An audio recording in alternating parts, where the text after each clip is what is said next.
Assalamualaikum warahmatullahi wabarakatuh. Hello everyone, we are from Group 6 and Group 6 member is me, Afifa Novarda, and my partner, Sam Yusofiona Azara. Today we're gonna discuss about the Makiyah and Madaniyah. First, we discuss about the mind map, and the second, we discuss about the text tool with the tables. Check this out.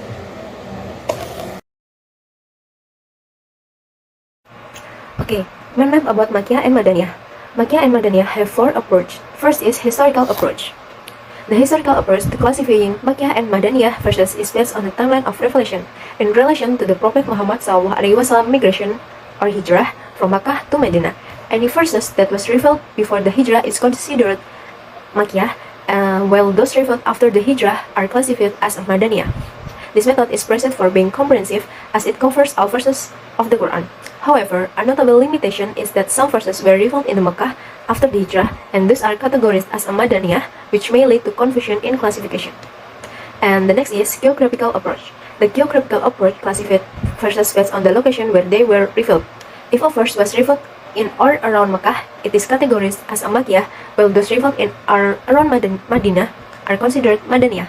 This method is appreciated for its clarity and straightforwardness as it uses physical location as the primary criterion. And the next is subject-based approach. The subject-based approach focuses on the audience addressed in the verse to determine its classification. Makkiyah verses typically contain a call nida to the people of Makkah using phrases like Ya ayyuhan nasu. On the other hand, Madaniyah verses often begin with a call to the people of Medina, especially the believers, using phrases Ya ayyuhalladina amanu. This method is considered easy to recognize because of the distinct language cues. However, it does not cover all verses, especially those that do not begin with such introductory calls, making it incomplete for universal application. And the next is content-based approach. In the content-based approach, the classification on the themes and message within the verses. Makkiyah verses generally focus on stories of past prophets, the call to monotheism, and discussion on morality. In the contrast, Madaniyah verses emphasizes Islamic laws, act of worship, and social rules such as those governing family and community life. This method is valuable because it reveals clear thematic difference between Makkiyah and Madaniyah content. However, it requires deep understanding and study to identify these themes correctly, making it more suitable for advanced learners. And the next is Makkiyah and Madaniyah characteristic. Makkiyah characteristic. Makkiyah verses are generally characterized by their style, content, and audience. These verses often begin with a call or nida, such as Ya ayyuhan nasu, addressing all of humanity regardless of belief. They tend to include the word kalla, which is unique to Makkiyah verses and used for emphasis or rejection. Many Makkiyah verses also contain prostration verses sajdah and may begin with disjointed or broken letters, harf al-bukata, like alif lam mim. The main themes revolve around the monotheism, stories of past prophets, and warnings against polytheism and pagan practice. These verses aim to instill strong faith and belief in the unseen, since they were revealed during a time when the prophet was trying to persuade the Quraysh in Makkah to abandon idol worship. The language used is often powerful and concise, with a high level of eloquence and miraculously brevity ijaz, and the Makkiyah verses primarily emphasize universal value and moral teachings rather than legal rulings. And the next is Madaniyah characteristic. Madaniyah verses, on the other hand, are distinguished by their focus on the needs of a growing Muslim community in Medina. The verses often begin with the phrase like Ya ayyuhalladina amanu, which especially addresses the believers, reflecting a community already committed to Islam. Compared to the Makkiyah verses, Madaniyah ones are usually longer and more detailed, often in the form of complex surah. The content includes social, legal, and community-related issues such as family law, inheritance, worship practice, trade regulation, and political videos. These verses also address hypocrites, munafiqun, who were a new concern in the Medina period. Additionally, Madaniyah verses offer guidance on a leadership, governance, education, and conflict resolution, and they contain interaction with Jews and Christians, who were significant religious groups in Medina. Overall, the Madaniyah style reflects a shift from spiritual foundation to the development of Islamic law and society. And the next is basis of classification. The Simai method relies on historical reports and narration. The Qiyasi method uses analogical reasoning comparing verses by similarity, and the Qiyasi method has separated by two. First is Aglibiyah, and the second is Tabi'iyah. Aglibiyah is based on the majority content in a surah. If most of the content is Makkiyah, the whole surah is classified as such. And then Tabi'iyah, meanwhile, classifies as surah based on the nature of its opening verses, using the first revelation as the standard for classification. And the next is wisdom of studying Makkiyah and Madaniyah. It helps readers understand the linguistically style used in the different contexts of the Quran. It also provides insight into how the Quran addresses the needs of society at different stages of Islamic history. Furthermore, it enables one to distinguish between general Makkiyah message and specific Madaniyah legal rulings. By learning this, students of the Quran gain a better understanding of Islamic legal history and how Islam was introduced gradually to build a strong and orderly society. And the next is Quranic text understanding, ilmu al-nusus. Understanding the Quran also involves interpreting different types of textual meaning. This includes first, general, referring to verses that apply universally and cover all cases. And the second is cause, specific, verses that address particular situation or groups. Third, mutlak, absolute, statements that are unrestricted by condition. And the next is muqayyad, verses that are limited by specific word or context. Mantuk, the meaning that is clearly stated in the words. And the last, mafhum, meanings are understood from the context, even if not directly stated. Next, I'll explain about classification of letters in the Quran based on the place of revelation.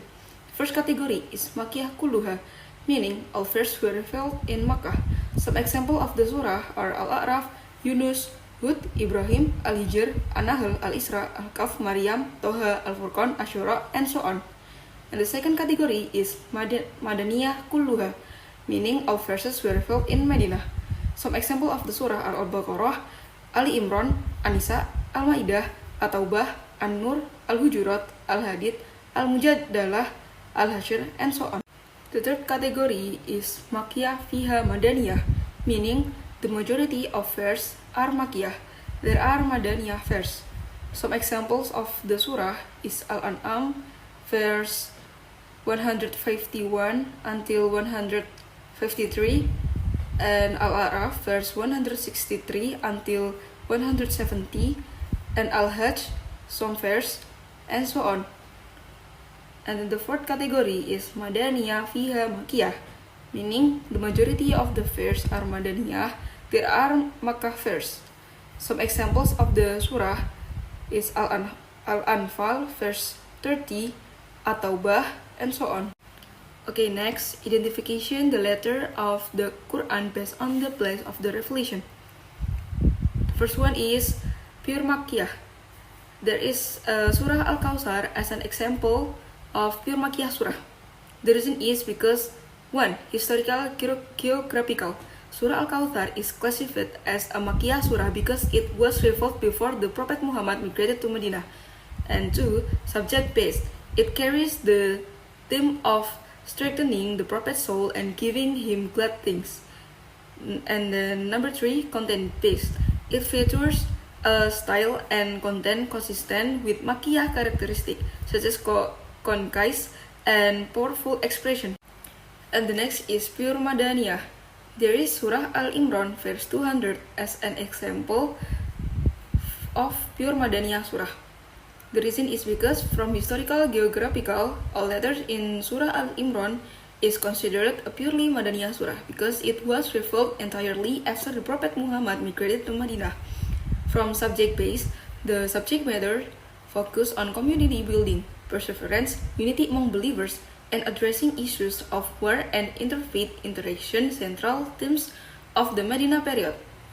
From content base, its content, particularly in verse 200, emphasize patience, perseverance, readiness, and pity characteristic of Madaniyah surah, which often include guidance of social order, legislation, and collective responsibility. And the next is Surah Makkiyah, which contains Madaniyah verse. There is Surah Al-An'am verse 151 until 153 as an example. The reason is because from historical geographical, Surah Al-An'am is classified as a Makkiyah surah, but verse 151 until 153 are considered Madaniyah in content and tone. These verses were revealed in Makkah but resemble Madaniyah verse due to their legalistic and legislative nature. Hence, the classification Makkiyah containing Madaniyah content. From subject base, the subject of verse 151 until 153 revolve around moral and legal commandment such as prohibiting murder, theft, injustice, false testimony, and other ethical principles.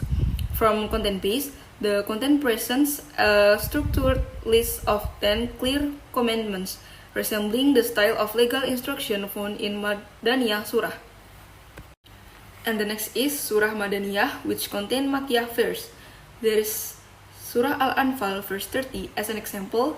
The reason is because, from historical geographical, Surah Al-Anfal is generally a Madaniyah surah, revealed after the Prophet Muhammad's migration to Madinah. However, verse 30 refers to an event that occurred in Makkah, the Quraysh plot to assassinate the Prophet before his hijrah. Therefore, this verse is considered Makkiyah in content with a Madaniyah surah. From subject base, the subject of verse 30 revolves around the plotting of the disbelievers and Allah's protection of His messenger.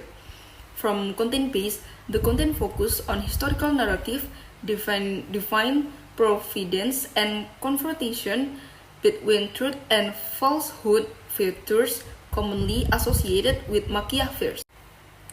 Okay, thank you. That's all from our group. I'm sorry if we have so many mistakes. Wassalamualaikum warahmatullahi wabarakatuh.